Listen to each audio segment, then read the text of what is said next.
Hey, I think we're ready to get started.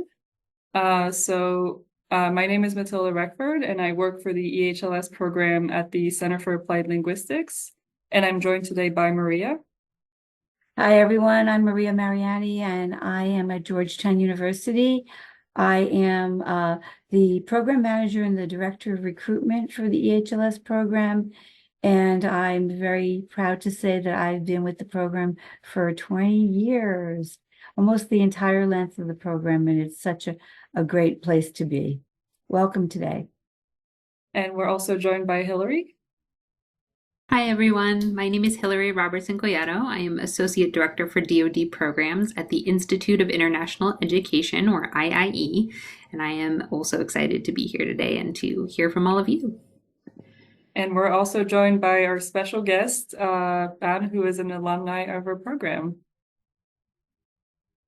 I'm glad to be here, and I'm the current president for the INSEP Alumni Association, and we'll be talking in more details later in this presentation, and happy to answer all your questions.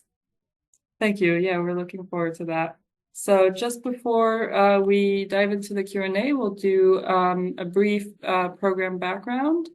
And then as we are presenting or throughout this live Q&A, feel free to use the Q&A box in your Zoom and type your questions in there.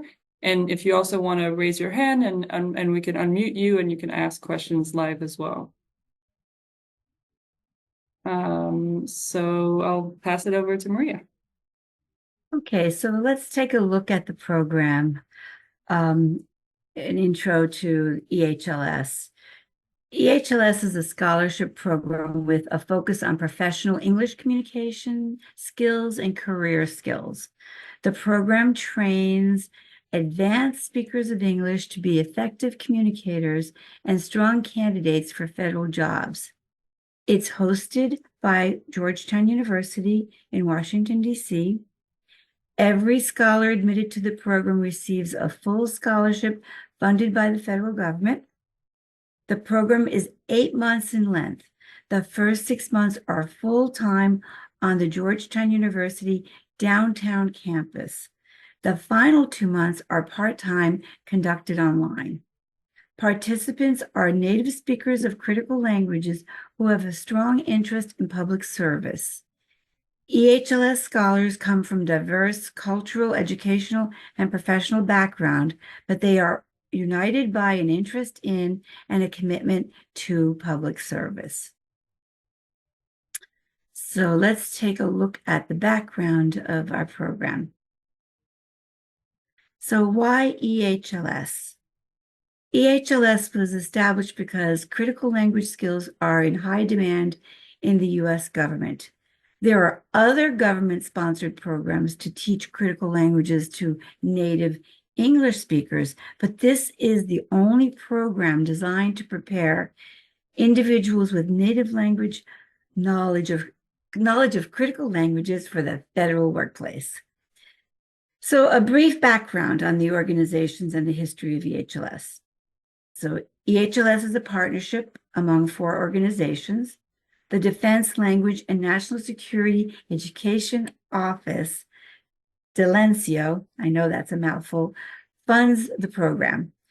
You will also hear NCEP. NCEP is another name for our funder. So it's either DELENCIO or NCEP. The Center for Applied Linguistics oversees instructions and coordinates language testing. That is where Matilda is. Georgetown University provides instructions. That's where I am. And the Institute of International Education oversees the application process, and that is where Hillary is. EHLS started in 2006, and 2025 will be our 20th year. I just can't even believe that.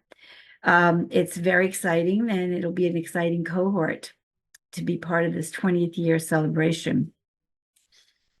Okay, let's take a look at the scholarship benefits and terms. So scholarships for the EHLS program are awarded through the Defense Language and National Security Education Office, DELENCIO, otherwise known as NCEP.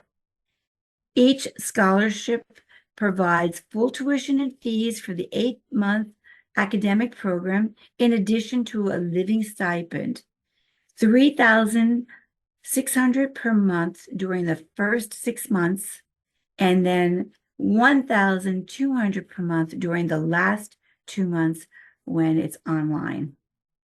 For scholars moving from outside the Washington, D.C. area, EHLS can reimburse costs up to $1,000, but you must save your receipts. Other benefits: health insurance through Georgetown University, a certificate from Georgetown University upon successful completion of the program. By the time you are finished with the EHLS program, you will have compiled a beautiful professional portfolio that includes a well-polished resume, writing samples, U.S. government scale, English and heritage language testing scores, and a certificate from Georgetown University that truly opens many doors. Scholars must agree to the terms that we have outlined here: full-time attendance and successful completion of the academic program, agreement to not work during the full-time portion of the academic program, and the acceptance of a service requirement after completing the academic program. So that's basically all of the benefits and the terms. So now let's look at eligibility. So foremost, you must be a U.S. citizen at the time of the application. You must be a native speaker of one of the 9 languages listed, and you must have professional level proficiency in that language. You must have advanced proficiency in English. Your proficiency in both English and your native language will be formally tested, and we will discuss the details of that process later in the presentation. You must have a college degree. That means at least a bachelor's degree. You must be able to use the internet, word processing, and PowerPoint. And you must commit to a full-time day program from January through June in Washington, D.C. at Georgetown University's downtown campus. And then you must be willing to work for the federal government for 1 year in a position with national security responsibility, and it will be your responsibility to find that position, but we do help you in many ways. And that's about it for me. So now I will pass it over to Hillary. Great. Thank you, Maria. So I have just one slide, and it's a couple of important dates to keep in mind. So in great news, if you are watching this webinar now, the EHLS application is open. If you haven't yet gone, go ahead on over to ehlsprogram.org, and that will list a lot more detail than we're going into on these slides. This is an overview. The website contains a ton of really important resources and guidelines.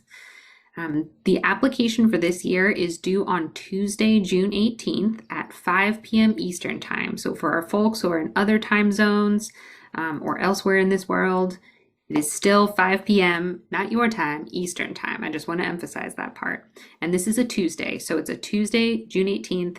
And if there's one piece of advice, don't wait until 4:58 p.m. on that day. Get it in, give yourself a little bit of time, just in case.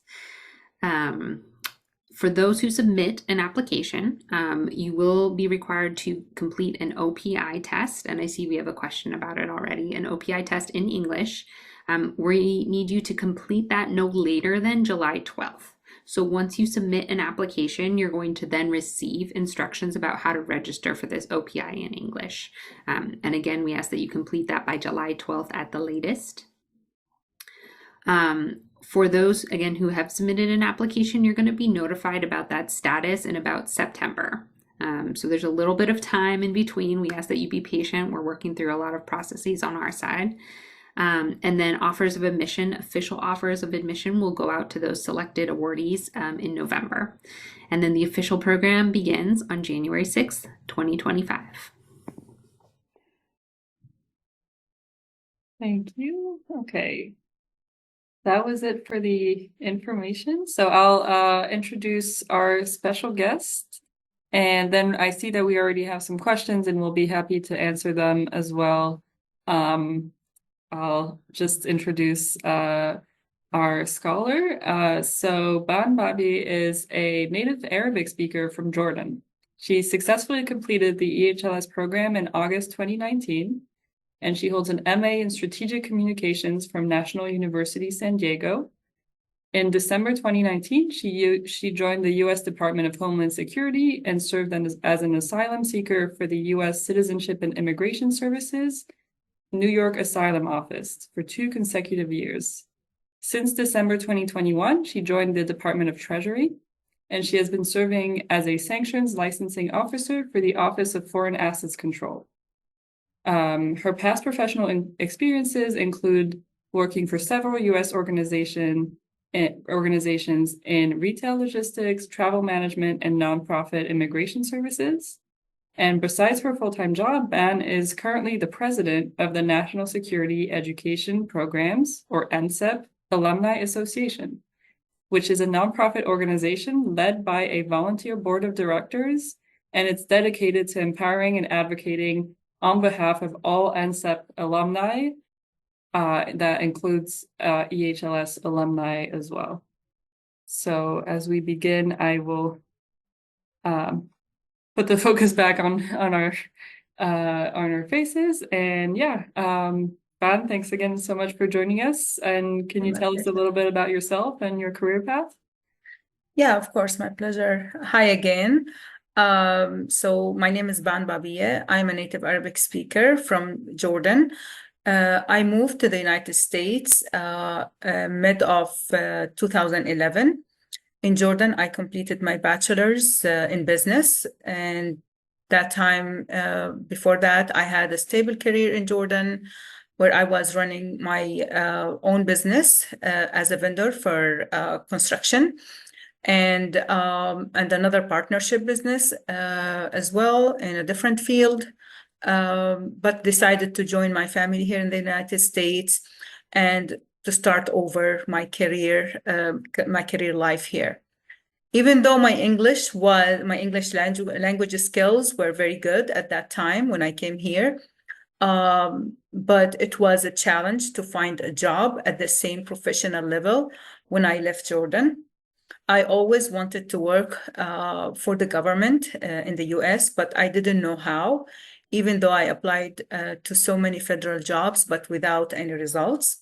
After this program, the EHLS in 2019, I accepted an offer to work for the Department of Homeland Security as an asylum officer, as an asylum officer at the New York Asylum Office.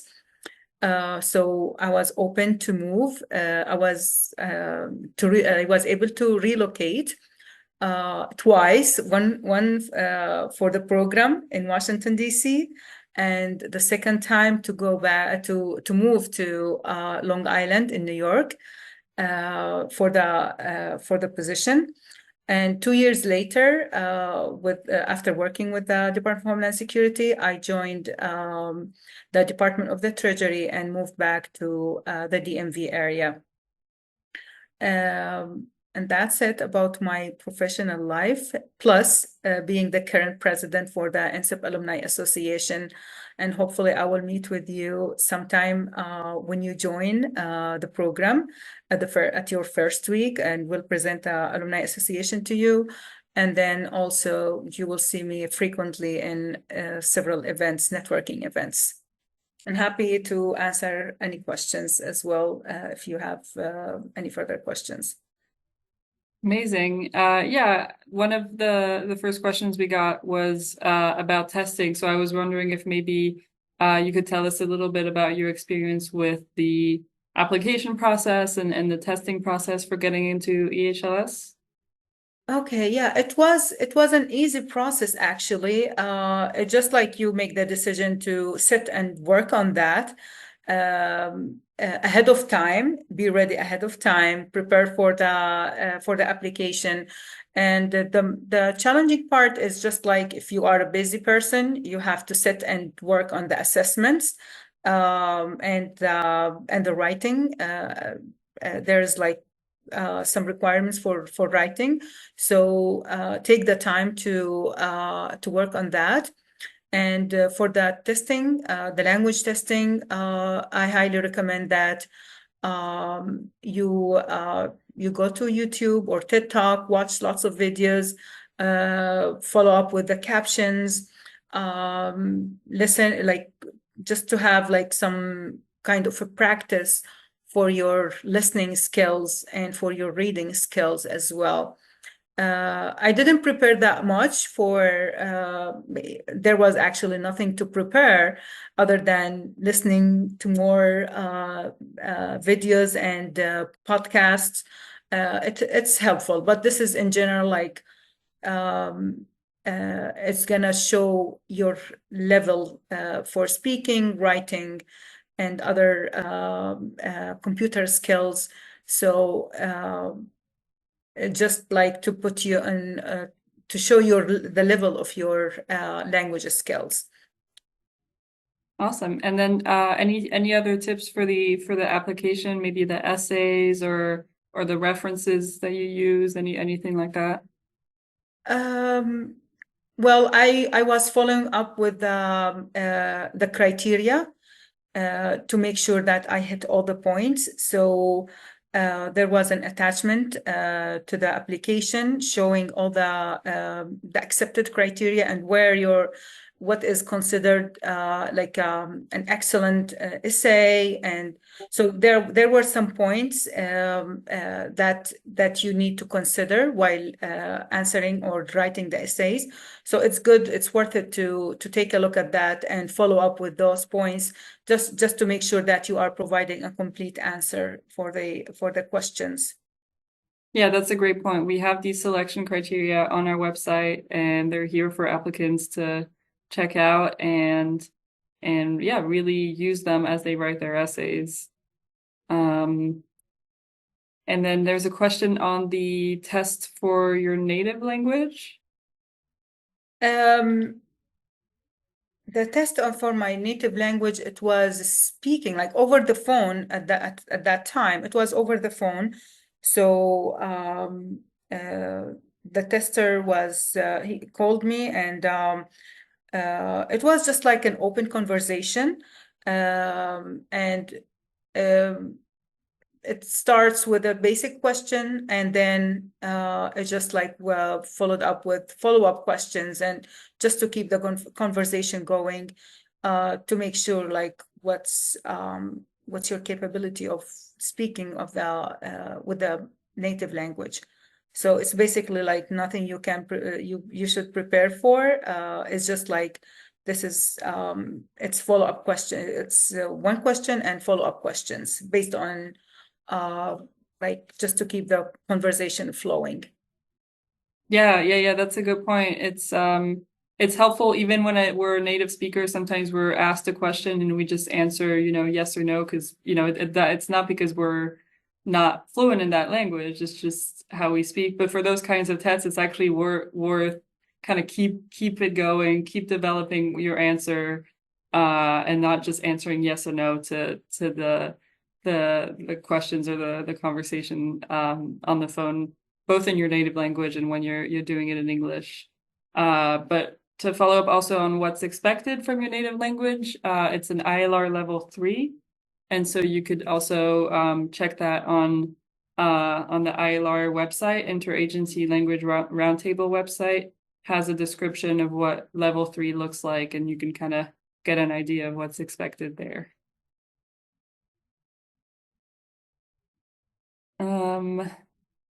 So there's a question of what are the success criteria for program completion? I don't know, Maria, if you want to speak about this, but there's no there's no kind of pass and fail for the program. So it's satisfactory, unsatisfactory for course by course, session by session.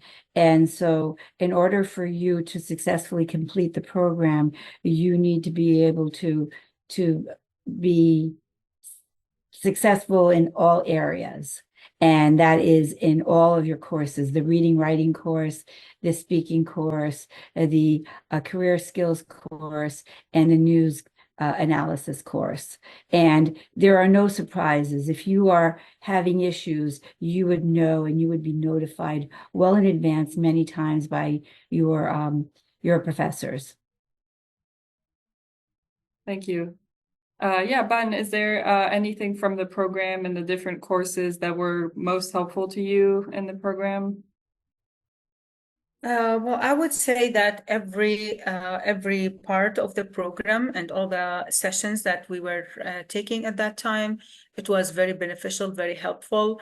You build up the skill not only by like speaking, it's also writing, analytical writing, how to use the plain language, which is really important for to use it at the federal government. Also, critical thinking. You will need to do that as well, like while doing the research, the OSAP, which is the research project that will be selected or offered by multiple government agencies. Also, the presentation skills, you will build up that skill. You will be surprised as the program goes, how to, like you start off with like basic, maybe it's like basic presentation skills. And by the time you finish the program, you will be standing at the podium discussing your research project and findings and answering questions and engaging with the public. So you will build up that confidence over the time. So every part from that program was very helpful. Also, the career skills, it's very important to notate that, like, the instructor works with you to customize your private sector resume, and how to also create your federal resume, and how to keep changing it to match the requirements for several jobs in different fields, either for the federal government or even contractors sometimes. So you will end up noticing the progress in in developing the skills every month. You will see how you improved also. And it's really exciting, like by the end of the program, when you see yourself just accomplishing all of those, and starting after that with your journey to find a job. And it's not going to be a very complicated process after that, because you are well prepared. Yeah, I think this kind of answers Sergey's question about what are the roles that the program prepares for. I think we've heard from many alumni that have been in very different positions after the program, that this prepares you kind of in general, because a lot of these skills apply to federal jobs in terms of communication skills and writing style and presentation. And like you said, the aspect of applying for these jobs and being able to secure them. We have a question on what are the essential things that my reference needs to focus on for my recommendation? Ban, do you have any advice? Just to clarify, you mean the recommendation letter? For the application, I think. For the applications. Yeah. So I remember that time that I think it's 3 recommendation letters or 2. I can't remember exactly, but I remember that I used one, like one of my colleagues at work.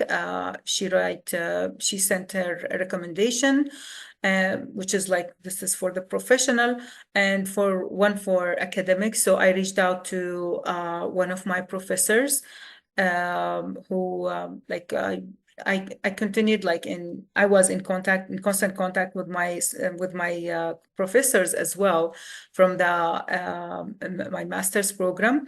So yeah, I reached out to her, and I explained what I need and what is the purpose of this program, and just asked her if she is willing to send a recommendation letter, and she did it. I also reach out to other like in your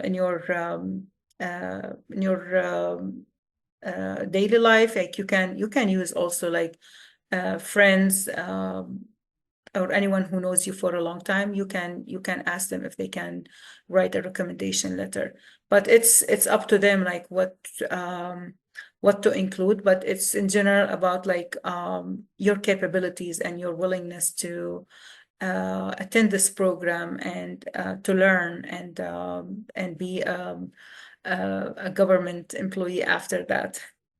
So this year we've changed it a little bit, and we're only asking for either at the most two, but one is acceptable. And so we would prefer that it would be a professional recommendation and not a friend or family. And if you do not have a professional, if you're right out of college, it would be okay to reach out to a professor like you said, Ben. The other thing is, I always tell people what you should do is you should explain to the person who's writing your recommendation, who you're asking for a recommendation, what the program is about, why this program is of interest to you, and why you are a good fit for the program. Tell them about the program, send them to the website, and have them look at the website and what it's all about. That way they could write a really good letter for you. So make sure that the person that you are going to ask is a person that you feel comfortable with writing your recommendation, and they're going to give you a good recommendation. You will never see it. It goes directly to us. So you tell us the person that you want to write the letter. We send them a note, and by email, they get this form, and then we ask them to fill out the form and add a letter, and then to send it back to us. So you never get to see it. Thank you. And then there's another question maybe for you, Maria, on I'm not sure which language to choose for the program. I can speak two of the languages on the list. So I would say the language that, and some people say, I'm good at equally good in two languages. We do not have like a priority languages, so to speak. So if you're, for example, if you're torn between Russian and Ukrainian, for example, I would say go for the language that you had the most education in, that you were like, if you got your master's and your master's program was all in Russian, then I would say go with Russian. So whatever your most professional use of the language was, that is a language that I would choose. I would choose a language that you had the most professional environment, and I guess courses, if you went to school and had courses, that's what I would recommend. I know it's hard. So don't worry about, unless you are a Chinese speaker. If you're a Chinese speaker, I would definitely say, be tested in Chinese. But everything else, don't worry about like which one we're looking for. Just worry about what you think is the language that you feel the most competent in. And you'll be doing that research in the OSAP in that language as well. Let's not forget that. That's right. So make sure that you can read and write very well in that language, and not just speak. Hillary, I wasn't sure if maybe you wanted to say something earlier. Sorry, I was going to hop in on the question around what should my recommenders include. I will echo all the advice that has been given. Do not just simply say to your reference, hey, I'm applying to this program. Can you write me a letter? They might write a very nice letter, but it may not say the things that you need it to say for what is being reviewed in this particular context. And there, I just wanted to reemphasize a couple key pieces here. Ben talked about this in her own experience too, right? This is an intensive program. So if your recommender can speak to your ability to survive and thrive in intensive environments, right? Are you a good fit for this intensive environment? Do you really want this? What are your career goals, right? Let your recommender know if they don't already. If they do, just feel free to re-emphasize, right? That's a really key part to this program. It's not just the program at Georgetown University for your English language skills. It's a pathway to a federal career, right? And so if your recommender can speak to those key pieces, in addition to what makes you perhaps uniquely good in your area of expertise or as a potential student, I think that can be really great. Your recommender is also, this is an opportunity if you have we'll call it a non-traditional pathway to this program, right? Perhaps you were a caregiver for a number of years, perhaps you've made a career change or you're anticipating making a career change. Let your reviewer know that too, right? Because if they can also speak to that, in addition to what you share in your essays, that can be a very powerful narrative to help your application. So echoing everything Ben and Maria also said here. Thank you. Thank you. Ben, we have a question for you. What was the most challenging part of the program? I would say the OSAP, but it's challenging in a nice way. Because it's very interesting to work with federal agencies and have mentors from those federal agencies to meet with and discuss your progress and to understand what they are looking for and what they are expecting to see at the end of your research. They will guide you through the research, and it just gives you a hint of what to expect for like when you work or what's the environment in federal agencies. So it's really it was really great to have the opportunity to work on my OSAP with the FBI at that time, and the presentation at the end of that of the session. It was really great to have feedback, to have them like review your work and give you some feedback and how to make it better. So it prepares you to for the federal government jobs, and it's really like it was my favorite part. Thank you. Since you mentioned NCEP also earlier, I wanted to ask if you could speak a little bit to from your experience the opportunities that are available to our scholars after the program ends, as after when they're alumni. Well, the sky is your limit. So based on your in your field, your expertise, you should be focusing on what field you are trying to find a job in. For myself, I was really interested in anything or working with any agencies that helps immigrants and serve the public or help people or have like a humanitarian mission. So so many opportunities opened up for us as EHLS scholars with the Department of Homeland Security. And when I got offered the job to be an asylum officer, I was very happy for that. Because it serves like it's one of the fields that I wanted to work or to be at. Other roles, it just depends on your focus area.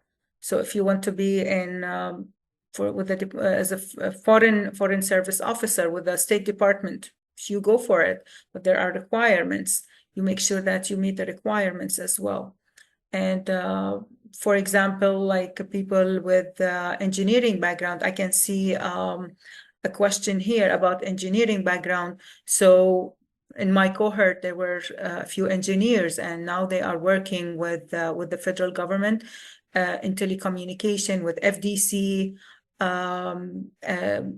Even when you cannot like think about it, like maybe Department of Homeland Security, they need this as well. It's not necessarily NASA or any other agency, specific agency. And you mentioned here we're all linguistic translators, teachers. It's not necessarily, this is an option and it's your choice. So these positions are open mostly for native speakers, but it's your choice to go in that route or not. So I highly recommend that you can, if you are attending this program, make sure that your focus is on the federal agencies and something that is within your expertise. And don't be afraid of being open to any opportunity, because in the federal government, you will be trained, you will be certified after you get in, after the entry of duty, you will be trained, and some positions require certification. So you will be attending lots of like another intensive training and certification process. So the OSAP is, or this program, it's only like a small part of getting you prepared for the federal government. But after that, once you join, you will have like more opportunities to be trained and work with mentors, and you will see lots of people guiding you, and including your supervisor or senior level officers or co-workers. So yeah, don't be afraid of taking that step, and don't limit your opportunities by focusing on like just one field. Thank you. Yeah, Maria, we were kind of talking about this earlier, since you have experience, knowing alumni for many years in the program now. Yeah, do you have any other examples of participants that didn't necessarily have a linguistic translator teacher background? Yes. Yeah, we have people pretty much everywhere, and you're very fortunate if you get in this year, because there are so many of our scholars out there doing different things. We have several people who are researchers at the Library of Congress. We have people who work for the National Ground Intelligence Agency in Charlottesville, and as analysts. Of course, we have, the linguists that are at FBI. They start out as linguists. I know of at least 4 that started out as contract linguists, and now they are analysts for the FBI. And they are using their languages, however, in that position. Let's see. I mean, as far as State Department is concerned, most of the jobs really are for teaching at FSI, teaching language. And so if you're looking for something else, I don't want to discourage you from like applying for what did Ben mention? The Foreign Service Officer position. We're really not a stepping stone to Foreign Service Officer positions, just so you know. But like Ben said, the sky's the limit. Of course you can apply, just so you know that we are really not a stepping stone to that for State Department. Where else? I mean, we have people at NSA, we have people at DIA, we have people at CIA, everywhere. At border, Homeland Security, lots of people at Homeland Security. And they're not necessarily using their language capability for those jobs. Absolutely.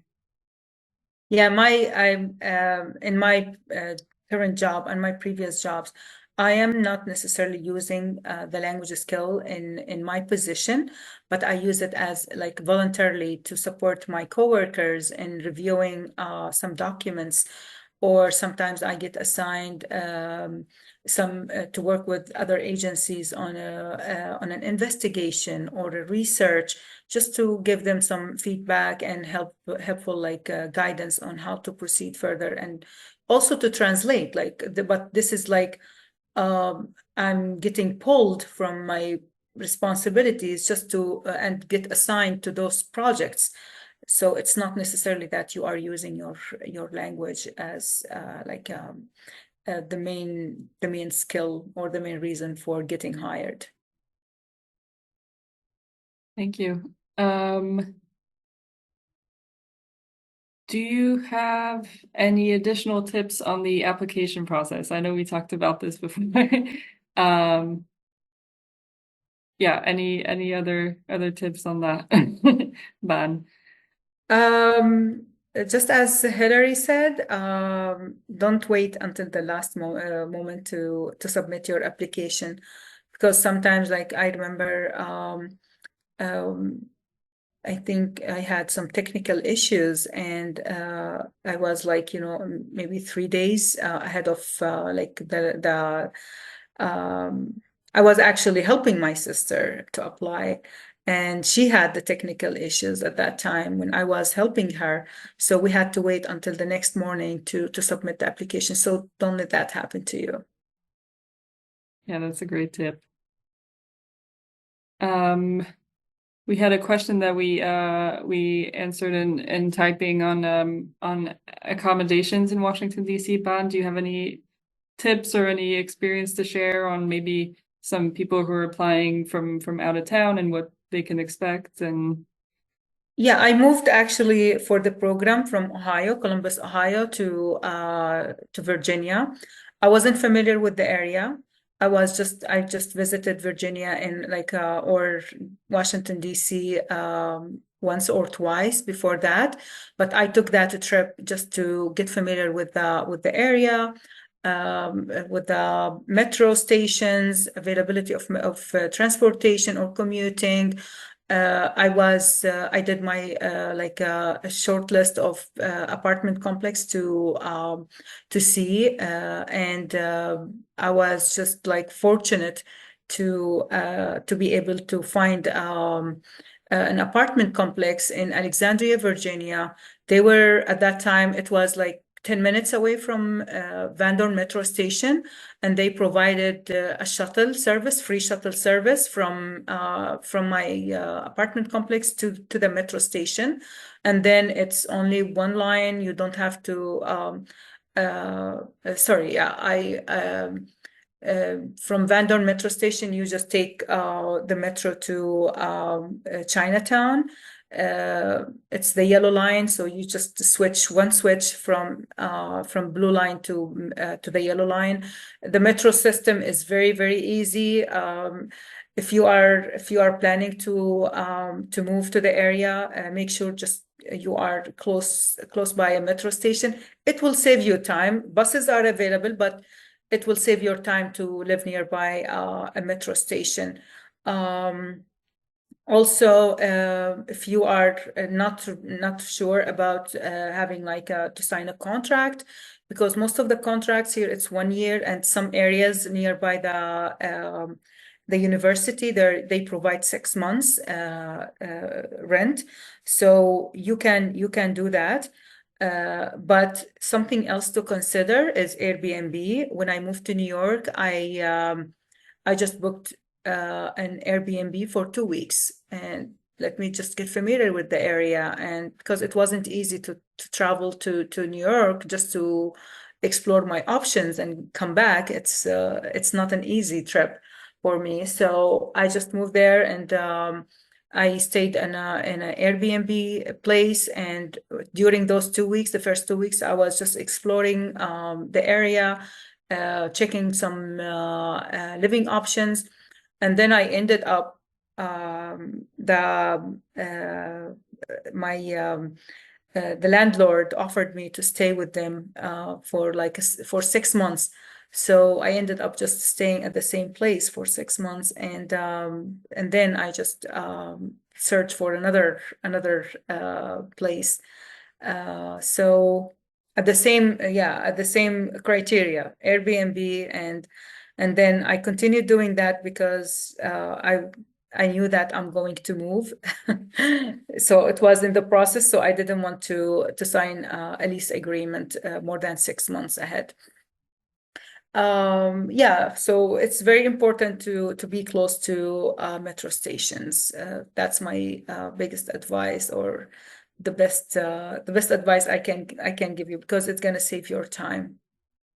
Yeah, we're lucky that the program is at the downtown campus, which is very easily accessible from the metro, and yeah, a good area, and a very nice building, I should say. Um, and yeah, and I think we just answered a question on yeah, does the job have to be in DC, or could it be anywhere for your service requirement, or further in your career? I think, Bam, from your example, you said was your service requirement was the position you had in New York? Was that part of it? Yes, yes. So you are not limited with the location, so you can work wherever. Yeah, that's a great example that you're able to go to New York, and I think we have some applicants who are from New York who might be who might like that. But most jobs are in the DC area, so be aware of that. But you get to choose the job that of your choice that meets the requirement and needs to have national security responsibility. And it could be anywhere. So, we don't have jobs for you. We assist you in applying for jobs. So it's your job search. So if you see a job that's in your home state, go for it. You could apply for it, once you're in the program. But most jobs are in the DC area. Van, don't you find that? Yes, true, but excluding Department of Homeland Security, it's everywhere. So even if you are looking for like an officer job, you can be an asylum officer, refugee officer, immigration service officer. There are more than I believe it's 8 asylum offices nationwide, and there are multiple immigration service offices or service centers. Like I think they have a huge center in Atlanta, Georgia. They have in Vermont. So their jobs, it's really across the country. So and it's a tier 1 Department of Homeland Security. So if you get a job with the Homeland Security, and it's everywhere, and whenever they post their jobs, they post lots of locations as well. So don't limit yourself if you got an offer, or if you are applying for the job, and be open to the opportunities. And it's very easy to relocate. Like if you are planning to, like, okay, I love DC, I want to go back to DC, but as a starting point, you can just be open, get the job, and after that, there are so many opportunities, even as like a detailee, or when you are within the government agencies. It's much easier to transfer, to relocate, or to join another agency while you are, with like transferring from agency to another. So you will get those opportunities to transfer and relocate. So we have a question on, are there any other opportunities? And there is an opportunity that we like to share, that it's a kind of a sister program of EHLS, also funded by Delencia, which is the National Language Service Corps, which Ban, I don't know if you you remember, but a lot of our scholars, or a lot of our alumni are members, and NLSE members make for very successful applicants into EHLS. And yeah, I recommend looking them up. They kind of work like an Army Reserve, right? You're kind of there to be called on if there's a mission that is language related. And so if you speak any language other than English, that you're a US citizen, you're eligible to join the NLSC. and it's a great place to network and a great place to learn about different opportunities and actually, yeah, get to do some missions with the U.S. government, which much like the EHLS program, the U.S. government works, it's kind of hard sometimes to apply for jobs and find positions, but getting your foot in the door is through a scholarship, through volunteer work, through these types of missions is usually a good way to secure a government job or a government career. And there's a question here from Hadi for the U.S. To work with the U.S. government. So basically, most of the majority of the jobs is posted on the USA jobs. So that's your first platform where you can search and apply for jobs. And if you are targeting contractors, federal contractors, that's a different route, and you just search for them on online. Yeah, definitely. Yeah. Anyone who's interested in working for the government are not limited to the EHLS program, and there's information out there about the different positions available, and you can click on apply and try and apply for those jobs as well. But I wondered if you could speak maybe to the exclusive job postings from NCEP and maybe the exclusive career fairs, those types of opportunities. So yeah, after graduation, you will start receiving multiple jobs posting from NCEP, or you will find it on ncep.net. That's a platform. You will be already part of it during the program, and after that, you will be asked to apply for jobs and keep a track of these jobs that you are applying or trying to get a job with the government. And these jobs, it's easier to apply for, because when NCEP posts these jobs, it's a different route, because when you graduate from or complete the program, you will be under Schedule A hiring authority.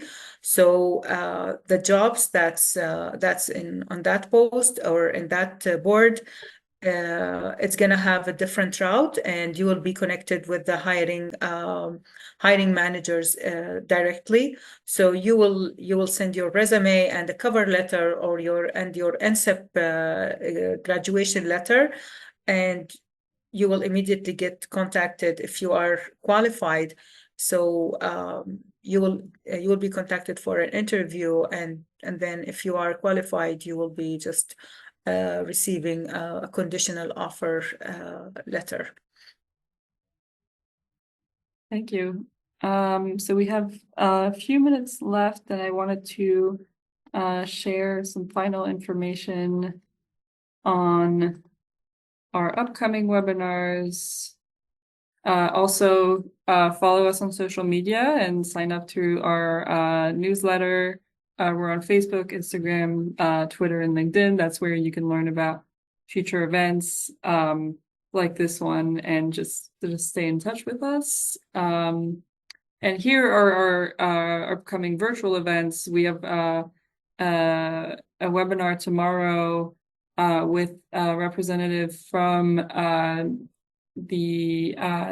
funder, so the Defense Language National Security Education Office, who will speak about the service requirement, and also the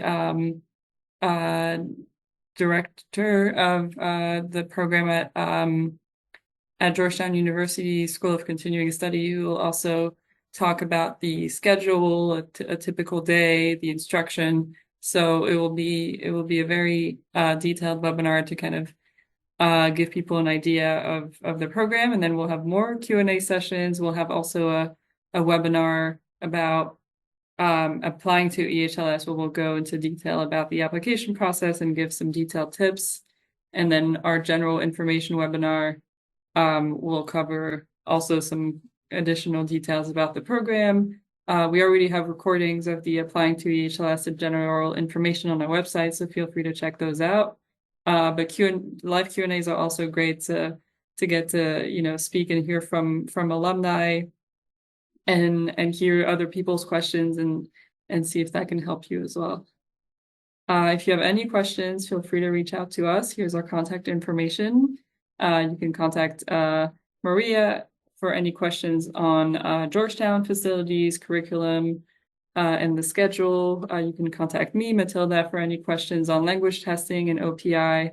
And then you can contact Hillary's colleague, Meredith, at ehls@iie.org for any questions on the online application system. And of course, you can contact either any one of us. We can find an answer to your question and reroute you. And I think that's our last slide. Yeah, so if you have any final questions, now's the time. But sometimes you log off from these Q&As and you realize that you had this burning question that you forgot to ask. So we're here to help outside of this Q&A as well. So feel free to reach out to us because we're here to help to have a successful application.